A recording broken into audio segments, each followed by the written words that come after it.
अस्सलाम वालेकुम प्यारे बच्चों, आज मैं आपको मिलवा रही हूँ एक नए हर्फ से। और ये हर्फ है य। ये हर्फ है य, ठीक है। इसकी आवाज़ है य। इसके ऊपर होते हैं 3 नुक्ते। ये बिल्कुल रे, अड़े, जे और स के बाद आता है, यानी कि रे, अड़े और जे के बाद आता है और इसकी आवाज़ है य।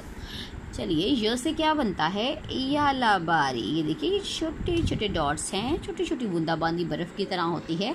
इसे हम बोलते हैं यालाबारी, ठीक है। ये है यालाबारी, यालाबारी। चलिए नज़्म पढ़ते हैं। ये देखिए कितनी खूबसूरत तस्वीर है। बादल आए घन घन घन, बारिश पर से छम छम छम, यालाबारी साथ में आए, बच्चे भागे धन धन धन। बारिश के साथ क्या हो रही है? यालाबारी। और यालाबारी में बाहर नहीं निकलते क्योंकि इससे आपको चोट लग सकती है, ठीक है। अब ये देखिए यालाबारी, इसको पढ़िए और इसके ऊपर इसको समझिए भी कि ये है य और इसके ऊपर होते हैं 3 नुक्ते, इसकी आवाज़ है य।